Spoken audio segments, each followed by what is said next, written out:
Salut les gars, j'espère que vous allez bien, bienvenue dans cette vidéo des spoilers complets du chapitre 1074 de One Piece, puisqu'on a le résumé de l'intégralité des événements qui se déroulent durant le chapitre de cette semaine. Yo yo, plein de choses à dire en complément de ma vidéo d'hier, donc surtout si tu ne l'as pas vue, n'hésite pas à aller la voir. Et si c'est pas le cas, eh ben on va tout revoir aujourd'hui, donc c'est un peu pareil, tu fais comme tu veux mon frérot. Abonnez-vous aussi à cette chaîne, c'est méga important pour soutenir le travail d'écriture énorme que me demande chaque vidéo, parce que tu estimes bien que voilà, ce flot de paroles inopérant ne me vient pas de la galaxie, mais bien d'un travail de sueur et de front d'écriture pour vous narrer de manière simple, originale et directe ce merveilleux manga qu'est One Piece, les gars. J'espère que vous passez une excellente journée. Moi, ça va. Chapitre qui peut paraître un petit peu de transition, comme j'ai dit hier, mais qui révèle quand même pas mal d'informations et qui remet sur le devant de la scène une problématique qu'on avait tendance à oublier, qui n'était pas, je dirais, pointée du doigt de la part de l'auteur. Je parle bien évidemment du trait sur Eggs Id. Il y a très certainement quelqu'un qui joue contre les Mugiwara, qui joue contre le Dr Vegapunk, une personne qui a ouvert le dôme, une personne qui, là encore, s'attaque directement à un des clones du docteur le plus intelligent et le plus fou de One Piece. Donc, on va y revenir après, mais j'ai déjà ma petite idée. Voilà. Je réfléchis un peu et je me dis que j'ai trouvé la taupe. J'ai trouvé le trait. J'ai trouvé le snitch. Mais avant ça, petit retour de Sentomaru qui vient avec une armée de pacifistas, des nouveaux pacifistas bien sûr, Max 3, voilà, c'est plus que Mark 2, que Mark 1, Mark 3 directement. Beaucoup plus puissant. Au niveau vestimentaire, ils ont des lunettes, plus puissants que les pacifistas de Marineford, non, c'est ça, j'entends, je sais pas si je l'ai dit. Ils ont des lunettes, ils ont des costumes un peu différents, ils sont un peu plus techniques, et voilà, ils vont aider les Mugiwara à se sortir de ce sacré pétrin. Est-ce qu'ils sont dans un pétrin? Pas vraiment. Est-ce qu'ils ont besoin d'aide? Je ne pense pas. Mais tout ça pour dire qu'il y a des nouveaux pacifistas aidés par Sentomaru. Alors déjà que les Mugiwara, ils ont Luffy qui a le Nika Nika no Mi, c'est des alliés de Shanks. Potentiellement Riley c'est le mentor de Luffy, il y a Garp, c'est son pote, Dragon c'est son daron. Maintenant t'as la marine et les pacifistas qui se mettent du côté de Luffy. What on attend un méchant là. Barbe Noire fait quelque chose, Xebec revient, Akainu fais-nous un truc là, parce que Luffy il a même plus besoin de ce péta, le mec. Bon, déjà avec le Nika Nika no Mi il met des tartes à tout le monde, mais là il a plus besoin, tu vois. Petit contre-coup de ce Nika Nika no Mi, puisqu'on en parle, parce que Luffy se trouve qu'il est un petit peu fatigué dans ce combat-là, puis il va rester un petit peu en arrière, parce que tout le monde va chercher le Dr Vegapunk, qui a disparu, et c'est une intrigue qui devient de plus en plus sérieuse. On en parlait déjà, le narrateur en parlait la semaine dernière.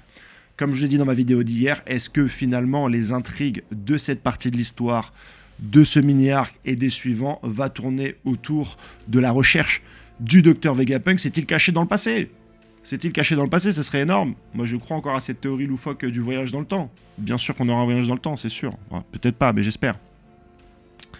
Puisque si tu regardes un petit peu le point commun de tous ces glorieux personnages, ça reste le Dr Vegapunk, comme je vous l'ai dit hier, hein, tout le monde le cherche, la marine, avec San José Garcias de Jupiter, qui est venu avec Kizaru dans le bateau. Weeble et Marco vont le chercher. Dragon, très certainement, parce que voilà, ils étaient potes étant plus jeunes. Luffy, la marine. En plus, bon, à la fin du chapitre, tu vas voir que Morgan apparaît et va encore faire des siennes. C'est une critique aux journalistes ça, hein, et aux médias en général, très certainement. Donc, on risque d'aller vers là. Donc, séparation de l'équipage qui vont chercher le Dr Vegapunk, mais Zoro reste avec Luffy pour s'occuper des corps de Kiku, Kaku et l'autre rigolo, Ramblucci, Team Rocket. Donc les Mugiwara, c'est pas. Est-ce que ça veut dire qu'ils vont faire un petit duel, Zoro et Luffy? Ce serait pas mal. Un petit duel contre Kizaru et pas Juan Garcia de Jupiter, parce que je pense que le Gorosei ne sont pas des combattants. Voilà, je leur dirai à chaque vidéo. Je vous ai dit que Big Mom allait se faire Tekla à Onigashima, on m'a dit non. J'ai dit que Yamato ne rejoindrait pas les Mugiwara, on m'a dit non. Et là, je dis que le Gorosei ne sont pas des combattants. Voilà. Peut-être dans le passé, ils se sont pétas, ils ont des cicatrices, ils ont des abdos. Tout le monde a des abdos et des cicatrices, mon frérot.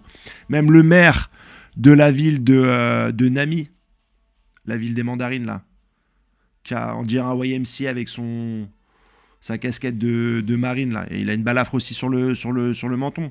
J'ai pas le temps de regarder toutes les balafres de personnages faibles dans One Piece, mais crois-moi que si je m'y mets, il y en aurait une centaine.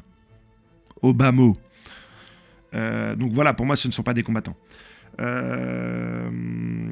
Suite du chapitre, Jawarli Bonny, qui va dans les souvenirs de son rep, elle voit celui-ci martyrisé par les Tenryubito, Ubito, mais il était à Mirijoaz, Terre Sainte, en plus, tu vois.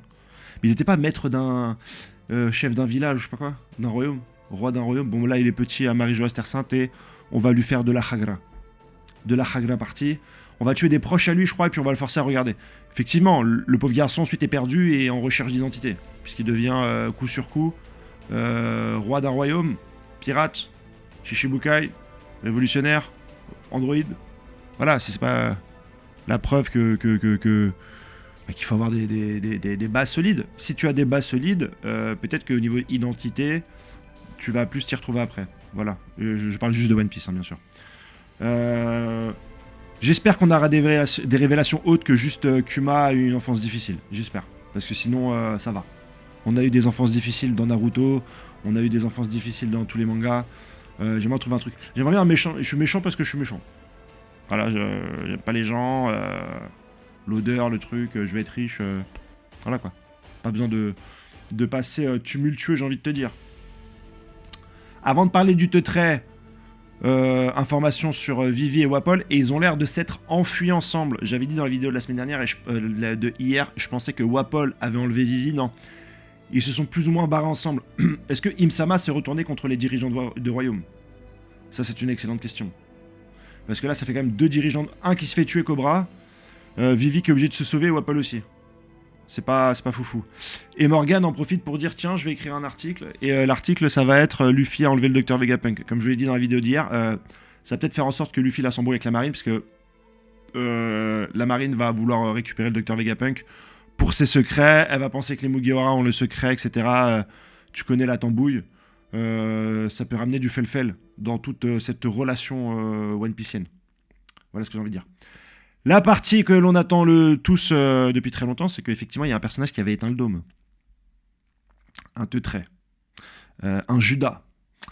Et là, il refait des scènes puisqu'il va tuer un des Vegapunk. En tout cas, il va faire exploser le bâtiment où se trouve l'un des Dr Vegapunk.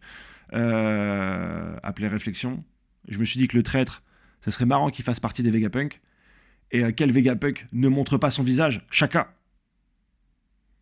Shaka le traître. Shaka a quelque chose à chaquer. Shaka a quelque chose à cacher.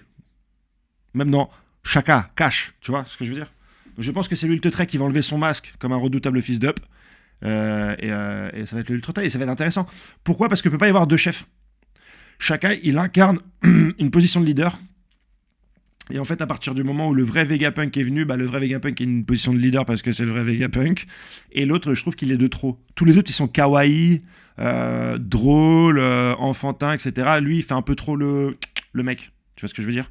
Donc je pense que c'est lui le Teutray. Pour quelle raison, je ne sais pas. À quoi ça va servir, je ne sais pas. Mais ce serait bien que dans les Vegapunk, il y ait une scission Vegapunk-Est. Ça pourrait être intéressant, ça pourrait être marrant. Voilou pour mes idées pour cette semaine. Donc n'hésite pas à t'abonner. Ça s'abonne plus là.